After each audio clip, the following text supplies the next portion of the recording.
오늘 본문 여호수아 3장 읽은 것처럼 지금 이스라엘 백성들은 지금의 요르단 땅에 그쪽에 있죠. 그리고 요단강을 건너가면 이제 가나안 땅, 그 여리고 초입에 들어가게 되는 그 현장, 아주 유명한 말씀이죠.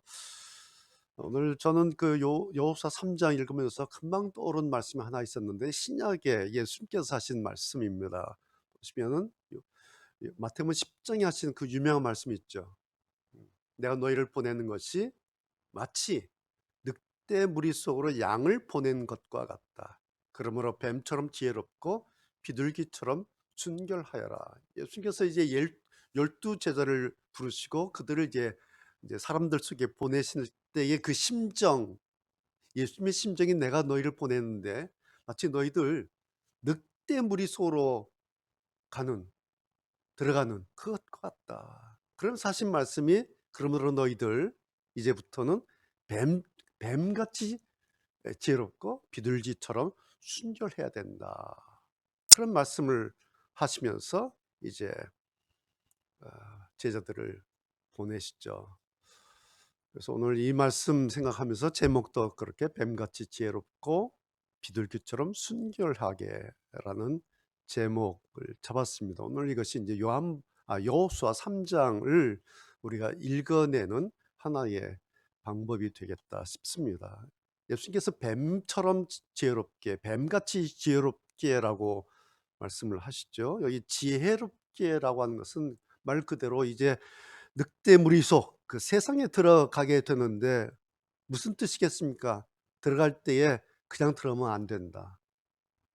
저들이 늑대 같은 곳이니까 저들의 판세를 잘 분석해야 된다. 그런 뜻이죠. 예. 적의 그 판세, 저들이 어떤 상황에 있는지 저들의 판세 분석을 잘 해야 된다. 그러기 위해서 지혜를 써야 된다. 그것이 이제 여기 지혜롭게라는 그런 의미죠.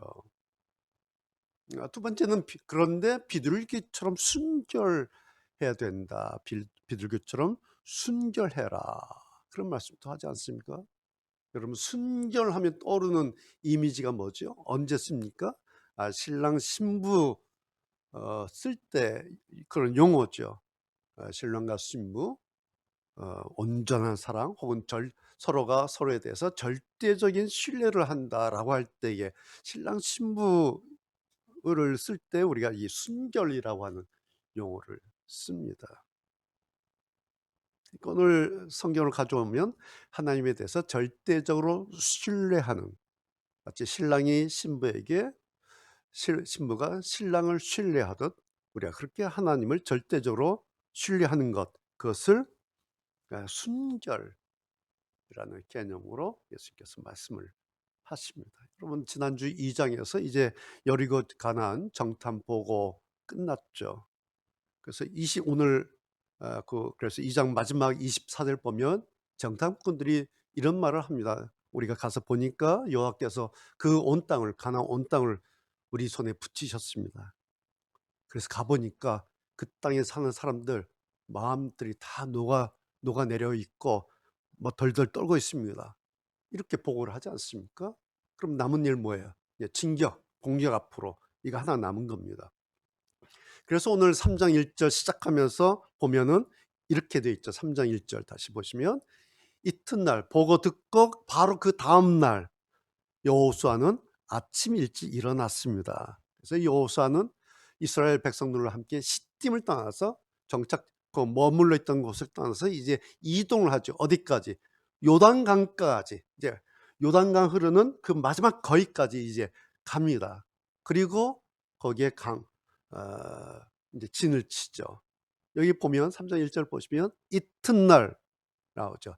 아침 일찍, 바로 다음날 아침 일찍 일어났다. 그리고 요단강까지 이동을 했다. 여러분, 얼마나 속도감 있어요? 정탐꾼 보고받고 그 다음날 이제 아침 일찍 일어나서 다 깨워가지고 텐트 정리해서 요단강까지 이제 일사천리로 이렇게 진행을 합니다. 왜 그랬을까요? 두 가지예요. 정탐꾼들 보고가 있었죠. 가보니까 여호와께서 그 온 땅을 우리 손에 붙이셨습니다. 더 이상 볼 거 없습니다. 더 이상 뭐 따질 거 없습니다. 붙였어요. 끝났어요. 요거 하나. 또 하나는 뭡니까? 하나님께서 직접 하셨던 말씀 있죠. 두려워하지 마라. 무서워하지 마라. 너희들 어디로 가든지 어느 쪽으로 가든지 내가 너희들과 함께 갈 것이다. 이 두 가지 단서가 있었습니다. 그러니까 이제 거칠 것도 없는 거예요. 시간을 지체할 이유가 없습니다. 오직 하나 남은 것은 뭐예요? 진격하는 공격 앞으로 이것만 남은 것입니다. 그런데 반전이에요. 오늘 1절. 예. 요단강을까지 왔는데 자 가자 건너가자가 아니라 강을 건너기 전 그곳에 진을 쳤습니다. 이게 나오는 거예요. 그냥 건너도 되는데 거기서 텐트를 다시 치는 거예요. 그리고 2절 3일 후 거기서 3일을 지내는 거예요. 2박 3일을 지내는 거예요. 그냥 텐트를 치고 2박 3일 동안 그냥 머물렀다는 이야기죠. 자, 그런데 왜 3일을 거기서 머물렀을까? 그 이유가 뭘까? 왜 3일이나 됐을까? 15절 보세요. 15절. 15절 한번 열어주세요. 주수할 때가 되면 요단강에 물이 가득 찼는데 그때도 그러니까 이제 이들이 이제 건너가야 하는데 그때도 물이 넘쳐 흐르고 있었습니다. 이렇게 나와요. 그러니까 뭐예요? 3일 동안 2박 3일 동안 기다린 이유가 뭐냐니까 강물이 그러기까지 기다리고 있었다는 거예요. 어떻게? 넘쳐 흐르기까지. 강물이 많아질 때까지 그냥 기다렸던 거예요. 그러니까 도착했을 때는 강물이 별로 넘치지 않았는데 2박 3일 지나니까 갑자기 강물이 불어서 막 넘치기 시작했다라는 거죠. 그러자 제사장들이 강가에 도착해서 강물에 발을 디뎠던 거죠. 여러분 이상하지 않습니까? 이 장면이 굉장히 이상한 겁니다. 자, 그러니까 보세요. 이 3일 후라고 하는 것이 도대체 어떤 3일이었을까라는 거예요. 뭐예요? 이것이 바로 뱀처럼 지혜롭게라는 거예요. 이게 뱀같이 지혜롭게가 바로 이거예요. 뭐죠? 아까 말씀드렸죠? 판세 분석을 잘 해야 된다. 요 작전이에요. 판세 분석하는. 그러니까 적진의 판세 분석이 끝났어요. 판세 분석하고 나서 머무른 것이 2박 3일입니다. 3일 후에.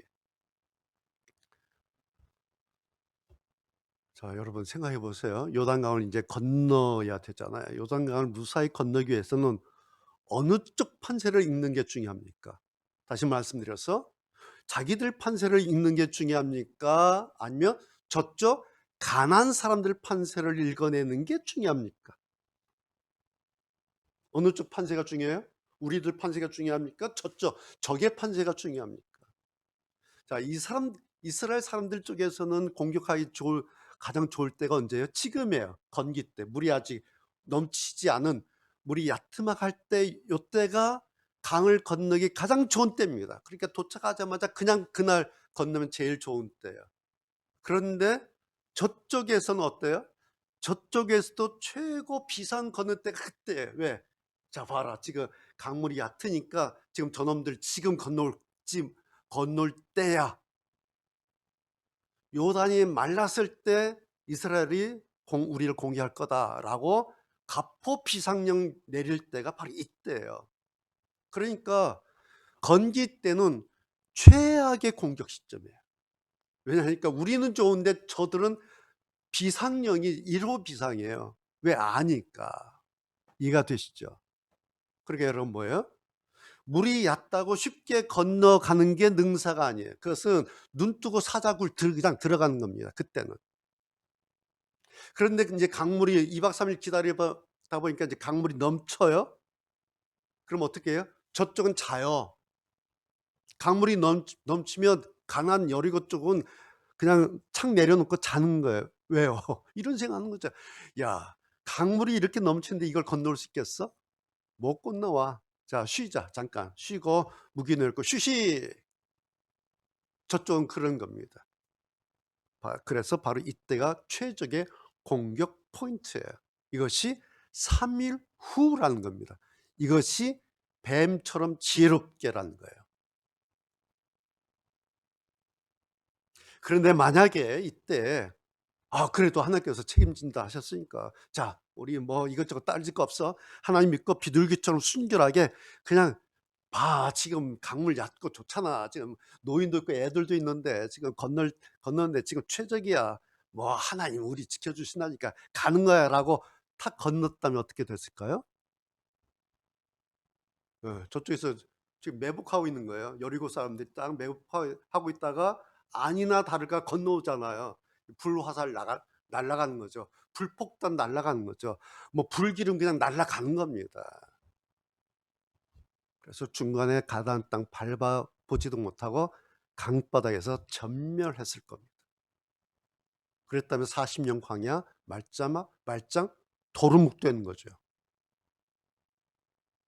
여러분 이 단계에서 써먹는 전략은 비둘기처럼 순결하게가 아니라 뱀같이 지혜롭게 전략이어야 한다라는 것이죠. 하나님께서 약속하셨다고 무작정 앞뒤 보지 않고 무작정 덤벼들었다는 그냥 말 그대로 골로 가는 겁니다. 그래서 3일 후는 뱀처럼 지혜롭게 전술이에요. 자, 그 다음 그럼 비둘기처럼 순결하게 전술은 그 다음 여기서 나와요. 뭐죠? 여호수아가 이제 백성들에게 하나님의 약속을 다시 확인시켜 주죠. 3절 다시 보십시오. 여호수아가 백성들에게 한마디를 해요. 확인시켜 줍니다. 뭐라고?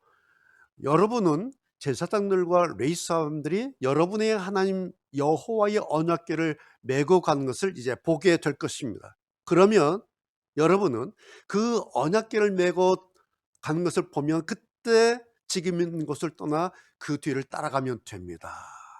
그리고 5절 이걸로 끝나는 게 아니라 5절에 여호와를 위해서 자신을 거룩하게 하시오. 내일이면 내일 여호와께서 여러분에게 놀라운 일을 행하실 것입니다. 여러분 그러니까 걱정하지 마십시오. 내일 하나님께서 우리를 위해서 놀라운 일을 행하실 것입니다. 두려워하지 마십시오. 무서워하지 마십시오. 자, 언약궤에 메고 가면 여러분은 따라가면 됩니다. 라고 확인시켜주고 그리고 나서 드디어 이스라엘 백성 모두가 요단강 앞까지 이제 오게 되는 거죠. 와서 오자마자 뭐 합니까? 오자마자 제일 먼저 제사장들이 발을 물속에 집어 넣습니다. 강물이 마른 게 아니라 지금 넘쳐 흐르는 거예요. 요단강 상황이 뭐 말랐거나 강물이 발목 무릎 정도가 아닙니다. 물이 넘쳐 흐르고 있는 상황이에요. 그러니까 만약에 거기에 쓸리면 그냥 다 떠내려가는 겁니다. 그것도 첫 번째 사람들이 4사람이 언약궤를 메고 있는 거예요. 그러니까 혼자가 아니잖아요. 앞뒤로 4사람이 균형 맞춰서 언약궤를 메고 있는데 만약에 한 사람만이라도 미끄러서 삐끗하면 언약궤 뒤집어지고 다 떠내려가는 겁니다. 그러니까 지금 이 장면 5장 이 장면은 비상 중에 비상이에요. 아, 6,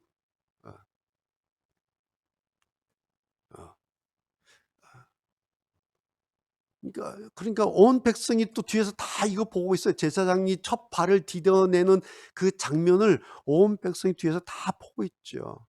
그야말로 이제 마지막 순간이에요. 말하자면 도 아니면 뭐예요, 이게. 그 장면이.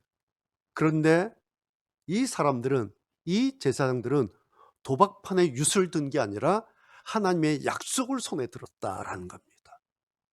제가 표현을 도 아니면 뭐라 그랬는데 무슨 윷을 든 게 아니에요. 이들은 하나님의 그 말씀, 하나님의 약속을 손에 붙잡았습니다. 오늘 그래서 15절 이 한 절은 그날의 상황이 얼마나 신속하게 이루어졌는지 아주 실감나게 그렇게 기록하게 하고 있죠. 언약궤를 나르던 제사장이 강가에 도착하여 그냥 강물에 발을 내디뎠습니다. 그냥 도착해서 또 거기서 잠깐 머물고 뭐 휴식하고 뭐 얘기하고 작전 짜고가 아니에요. 그냥 도착하면서 그냥 강물에 발을 디딘 거예요. 그러니까 이건 뭐 이제는 따지고 자식하고 없어요. 간을 보고 재보고 이것도 없어요. 그냥 도착하여 강물에 발을 디뎠다. 이렇게 되는 거예요. 왜 그럴까요? 하나님 때문에. 두려워 말라. 마음을 강하게 하라. 내가 너와 함께 할 거야. 라는 이 말씀, 이 약속 하나를 액면 그대로 그냥 아멘 해버린 거예요. 이때 전략으로 쓴 것이 비둘기처럼 순결하게라는 전술이에요. 여러분 생각해 보세요. 두 가지 전술이 지금 동시에 나온 겁니다. 2박 3일 동안. 뱀같이 지혜롭게라고 하는 것은 과학적인 전술이에요. 그리고 비둘기처럼 순결하게, 이거는 신앙적인 전술이에요. 구분이 됩니까? 뱀같이 지혜롭게는 과학적인 전술이고, 비둘기처럼 순결하게, 이거는 신앙적인 전술이에요. 그러니까 이 사람들이 얼마나 과학적이고 신앙적인 태도를 동시에 보였냐라는 거예요. 그냥 주여 믿습니다가 아니에요. 굉장히 과학적이고 그리고 굉장히 신앙적이에요. 여러분, 예수님께서 말씀하신 이 뱀처럼 지혜롭게 비둘기처럼 순결하게는 따로 떨어져서 이럴 때는 어떨 때는 뱀같이 하고 저럴 때는 비둘기처럼, 이게 아니에요. 이 두 가지 공식이 동시에 같이 작동되어야 한다라는 것입니다. 이것이 뱀의 지혜 전략이에요. 그리고 이런 것이 비둘기 하나님 신뢰 전술입니다. 구분이 되십니까? 그래서 제가 가끔 이런 말씀 드려요. 무조건 아멘 좋아하지 마라. 그런 말이에요. 무조건 목사님이 설교했다 아멘, 이거 위험한 겁니다. 무조건 신뢰한다? 이거 좋아하면 안 돼요. 상황을 봐서 때로는 노맨 해야 합니다. 때로는 비둘기같이 다 내주지 말고 사자같이 기다려야 합니다. 왜 그런지 아십니까? 오늘 우리가 살고 있는 이 사회는 무조건 아멘 하는 사람 통하지가 않습니다. 우리 사는 곳은 어디나 전략이 필요한 전쟁터 같은 곳이잖아요. 그렇죠? 아침에 눈 뜨고 밤 잘 때까지 전략을 가지고 살아야 되는 전쟁터 같은 곳에 우리가 살고 있습니다. 우리의 일터는 전략적으로 접근해야 할 4강의 링과도 같습니다. 그래서 뱀같이 지혜로워야 비로소 살 수 있는 것이 지금 우리가 살아가고 있는 여기에요. 현실이죠.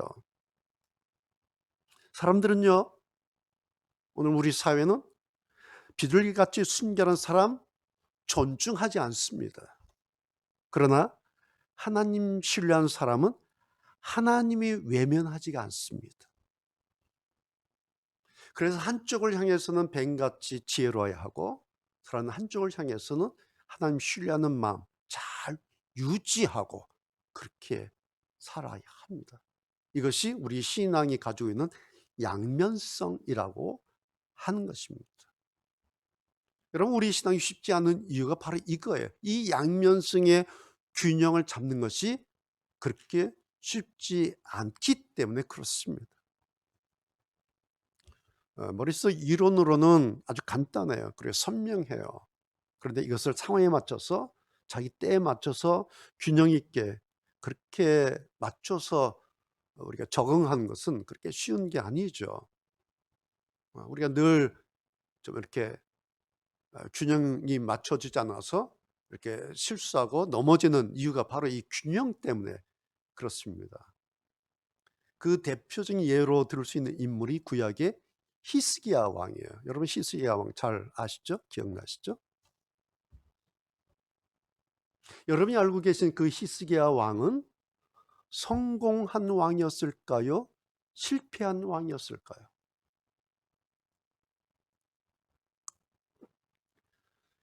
히스기야 왕은 믿음의 왕이었습니까? 실패한 왕입니까?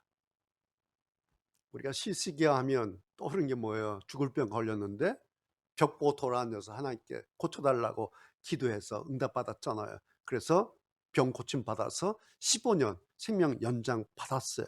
그래서 우리가 히스기야하면 기도의 사람, 하나님 절대 신뢰하는 사람, 하나님께 매달렸던 사람, 막 믿음으로 병 고침 받은 사람, 그렇게 기억해서 목사님들이 많이 설교하고, 그래서 어떤 병 걸린 사람이 병낫기위해서는 히스기야를 떠올리잖아요. 나도 히스기야처럼 저렇게 기도해서 병 나으면 좋겠다. 그럴 때 모델로 삼는 사람이 이 히스기야죠. 그렇죠? 그래서 여기까지만 보면 히스기야는 하나님의 능력을 절대적으로 신뢰하는, 오늘 말씀에 의하자면, 예수님 말씀에 의하자면 비둘기처럼 순결한 믿음의 사람이에요. 하나님 절대적으로 의지해서, 하나님밖에는 방법이 없습니다. 제가 불치병입니다.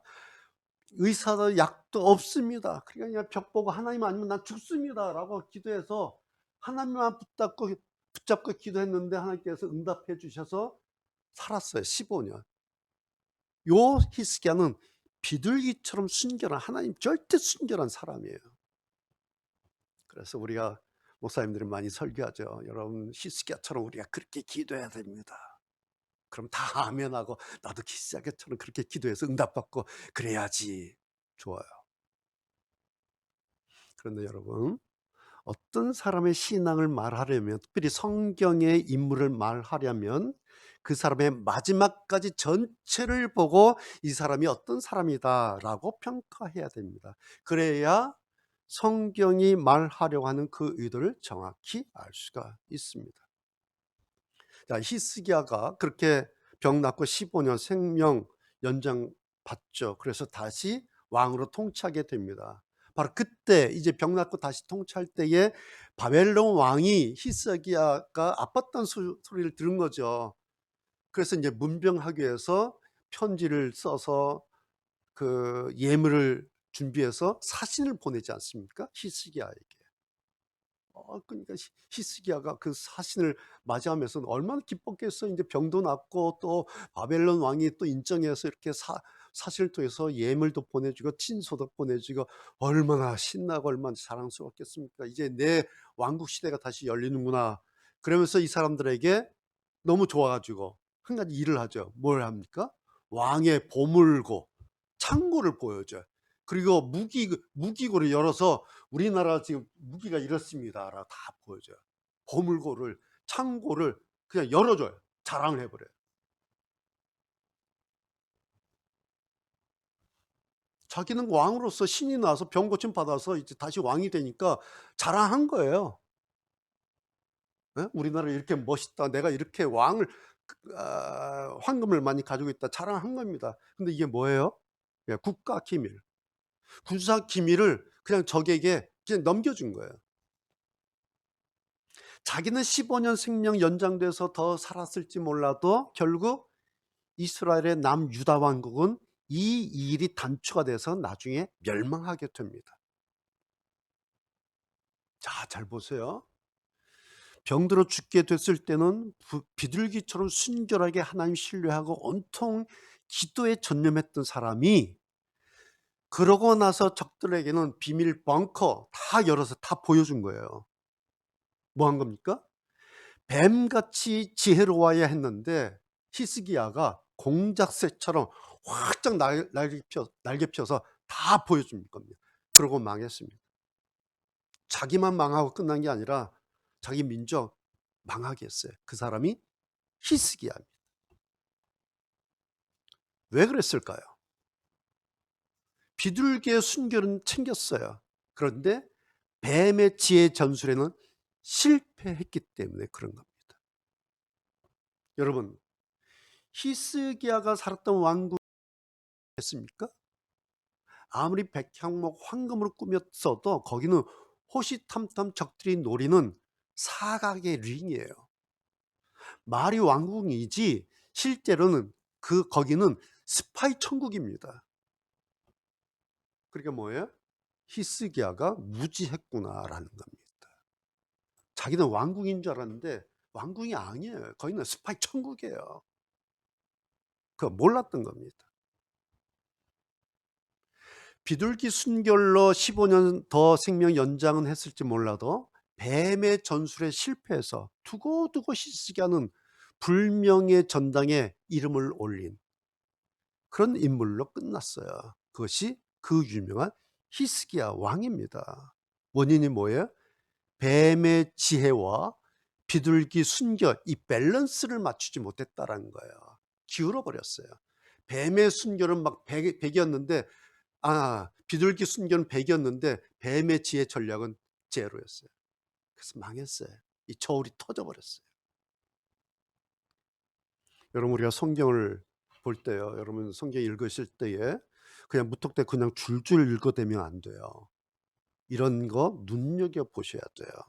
뭐냐면 예수님께서 오늘 10장 이 말씀을 하셨는데, 이 말씀을 뱀의 지혜 말씀은 마태복음 10장에 하시고요. 그리고 비둘기 순교는 나중에 한참 며칠 지나서 몇 달 지나서 따로 마태복음 20장에 한 게 아니죠. 네. 이 말씀을 뱀의 지혜와 비둘기 순결 이 말씀을 같은 날, 같은 현장에서 같은 사람들 앞에 놓고 같은 상황을 이 두 가지로 동시에 말씀하신 겁니다. 이걸 보는 게 이제 성경을 보는 눈이에요. 무슨 의미겠어요? 그러니까 이 두 가지, 즉 뱀의 지혜와 비둘기 순결은 동시에 작동되는 것이어야 한다라는 의미예요. 이런 거예요. 교회 와서는요, 기도할 때는, 그럴 때는 비둘기 순결 가지고 하나님 절대 신뢰합니다, 이것을 최대한 작동시키고, 그리고 교회가 아닌 이제 나가서 회사에 가서 일터에 나가서 돈 버는 세상 현장에서는 뱀의 지혜를 더 이상 뱀의 지혜를 따로 작동시켜야 됩니다, 그런 뜻이 아니다라는 말씀이에요. 이건 동전의 양면과도 같은 겁니다. 이 두 가지는 같이 작동돼야 하는 겁니다. 어떻게 해요? 속으로는 주여 하고 작동되는 거예요. 겉으로는 할 수 있는 자기의 모든 전략 전술을 풀 가동시켜야 한다. 이것이 현장에서 동시에 일어나야 된다라는 그런 의미입니다.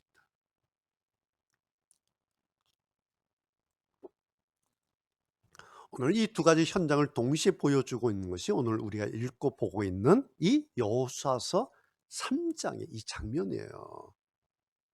예. 하나님이 약속하셨다가 아무 때나 그냥 물에 막 들어가는 게 아니다라는 거죠. 내 공격 포인트가 지금이 좋아라고 해서 라는 것은 적에게도 좋은 게 아니에요. 그냥 적도 내 포인트를 위에서 다 내려다 보고 있는 거죠. 그러나 적이 지금은 아니야라고 넉넉한 무기 내려놓고 잘 때, 그때 우기로 강물이 막 넘쳐나도 사실은 그때가 최적의 공격 포인트가 된다. 그렇게 읽어낸, 그렇게 판세를 분석하는 것, 그것을 예수님이 뱀의 지혜다, 그렇게 말씀을 하시는 거죠. 자, 여러분, 그런데요, 이러면서 판세를 분석하면서 뱀의 지혜를 가지고 정세를 판석하면서 이 사람들이 요단강 끝자락에서 2박 3일 텐트 쳐놓고 뭐 했겠습니까? 이제 그걸 아셔야 돼요. 물이 넘쳐나길 이제 기다리는 거예요. 2박 3일 텐트 쳐놓고 물이 이제 하루 지나니까 조금 올라가요. 이틀 지나니까 더 올라가요. 조금만 더 기다리자. 막 올라가요. 그 2박 3일 동안 이 사람들이 뭐 했겠습니까? 이걸 아셔야 돼요. 뭐였죠? 딱 하나인 거예요. 왜요? 하나님만 찾는 거예요. 오로지 하나님만 찾는 거예요. 이제 더 이상 전략 없어요. 전술 필요 없어요. 그냥 하나님, 우리에게 약속하신 그 하나님. 다른 거 뭐 할 게 있겠어요? 이것이 2박 3일 텐트가 뱀의 지혜예요. 그리고 2박 3일 거기서 하나님 찾는 것, 그것이 비둘기 순결입니다. 이것이 균형이에요. 50대 50이 아니에요. 뱀의 지혜 100%, 비둘기 순결 100%. 이것이 여호수아 전략이었다. 그래서 먹힌 겁니다, 이게.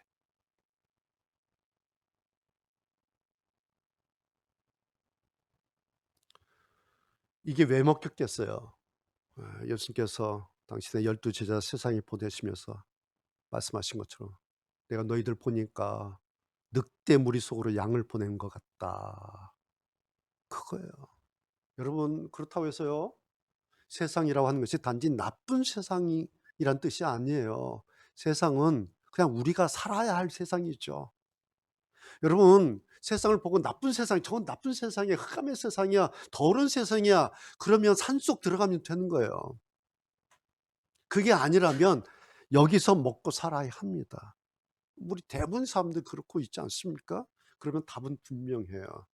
안 믿는 사람들은 뱀의 지혜만 가지고 살아야 될지 몰라요. 그런데 우리 믿는 사람은 두 가지, 뱀의 지혜와 하나님 순결, 하나님 신뢰, 이 두 가지를 동시에 가지고 살아야 한다라는 거예요.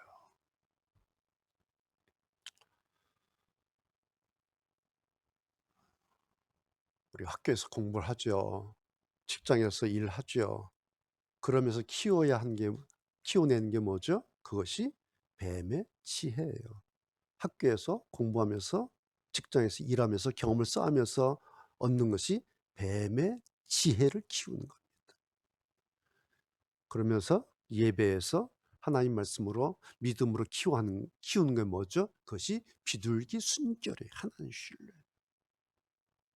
자, 그러기 위해서 주간 닷새 동안에 열심히 수고하고 땀 흘려가면서 뱀의 지혜를 키우는 겁니다. 그리고 토요일 하루 이제 푹 쉬는 거죠. 그리고 주일 아침 예배 와서 다시 비둘기 순결, 다시 원위치하면 되는 겁니다. 이러라고 하나님께서 우리에게 일주일 7일 주신 겁니다. 닷새 동안 5일 동안은 뱀의 지혜 키우는 거고, 하루 수고했으니까 하루 쉬고, 그리고 하루 또 예배 와서 비둘기 순결 다시 원위치시키고, 이것이 하나님께서 우리에게 주신 아주 기름진 사이클링이에요. 이거 잘 운영해야 돼요. 그렇죠? 그래서 주일날 오면은 확인해야 돼요. 일주일 동안 나의 뱀의 지혜가 잘 컸는지, 잘 효과적으로 됐는지. 그리고 일주일 동안 수고했으니까 토요일 하루 다 쉬고, 주일날 와서 예배 와서 또 비둘기 순결 다시 원위치 시키고, 그러면 이게 잘 돌아가겠죠. 그런데 우리가 잘 못해요. 우리가 부족합니다. 그래서 오늘 여호수아 3장을 통해서 다시 확인하는 거예요. 다시 이것이 어떻게 진행되고 있고 어떻게 확인되고 있고 어떻게 균형을 맞춰야 되는가. 이 말씀을 통해서 여호수아 3장을 통해서 우리 삶의 사이클을 다시 한번 정리해보고 정돈해보고 다시 이렇게 시작하는 그런 기회가 됐으면 좋겠습니다. 기도하시죠.